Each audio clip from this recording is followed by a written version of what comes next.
Hi everyone. So today I'm going to compare my iPhone 12 camera with S20 FE 5G, which is recently launched in India with Snapdragon version. I know they're not similarly priced, but a lot of people ask me about their comparison.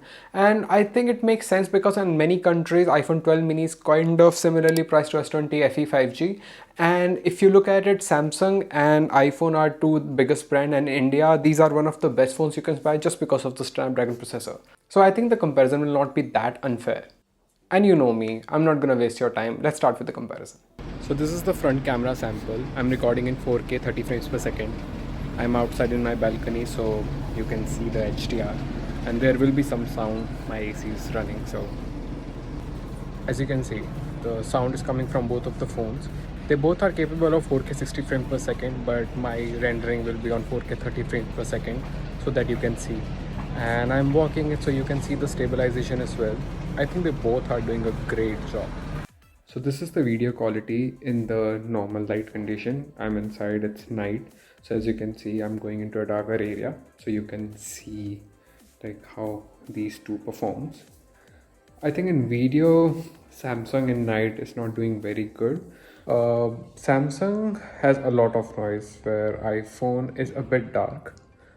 But yeah, this is the quality. As you can see, I have just this one light up there, and I think iPhone is handling the light a little better. Samsung, the screen is actually very bright, but I think there's a lot of noise. If I talk about video from the rear camera, in daylight there's a very slight difference in colors, but nothing dramatic. Yes, the iPhone has a little more details in the tree and the footpath, but they work great. But in normal light, I think Samsung has less saturated, which is a good thing, but there's less detail and there's a lot of focus hunting, which basically continues in the low light as well. I'm not saying iPhone is exceptional, but it's a little bit better than Samsung. The noise is controlled and focus hunting is less as compared to Samsung S20. But Samsung has a bit more detail because of less noise reduction. Let's talk about images now. Before we go further, I want to say one thing. It's typical Samsung versus Apple. Apple is mostly warm and Samsung is mostly cool. And the greens are not natural in Samsung like usual, which is exactly the case with the S21 Plus and iPhone 12 camera comparison, so keep that in mind.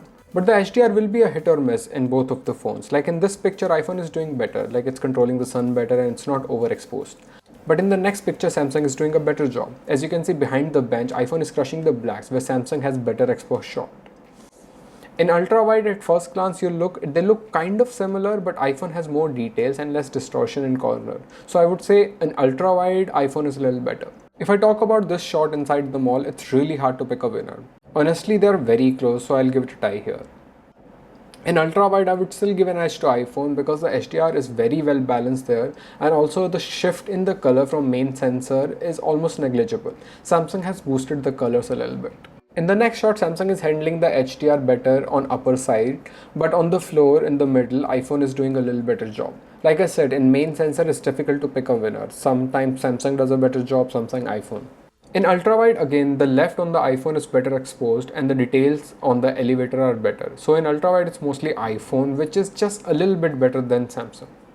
In this next shot, I was just trying to test the extreme HDR condition, where Samsung has done a great job in maintaining both roof and the scene behind the elevator. Even the elevator stairs are better highlight on Samsung S20 FE.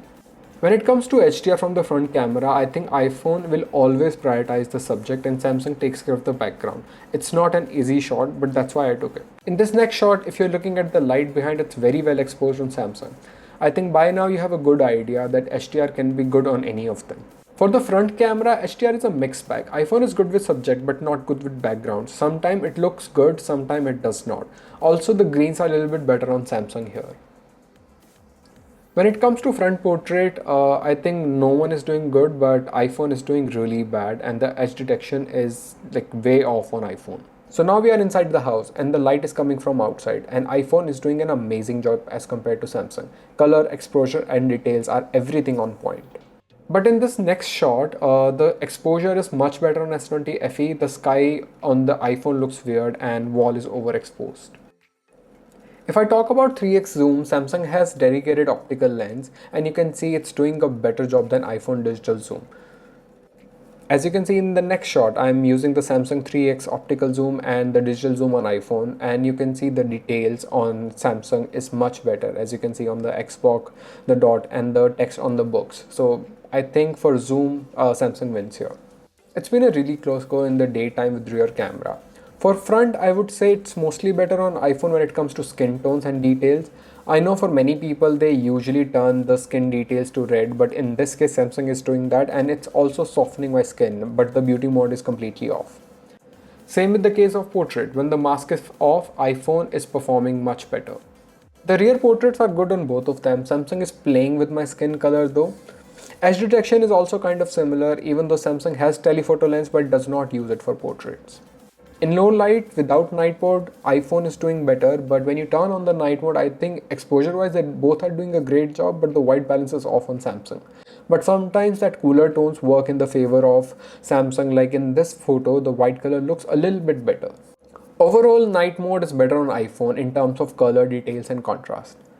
Front camera without night mode is better on iPhone, but when you turn on the night mode, I think both are doing a great job. Samsung has managed my skin color a little bit better. And here is Kiki, not ready to say bye, but the details are definitely better on iPhone. So that's it guys, this was my comparison between S20 FE and iPhone.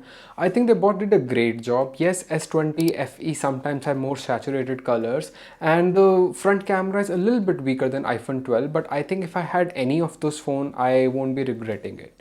So do let me know your thoughts. If you like this video, please hit the thumbs up button, and if you want to subscribe and watch my content, please do subscribe. My name is Rohit. I'll see you in the next one. Till then,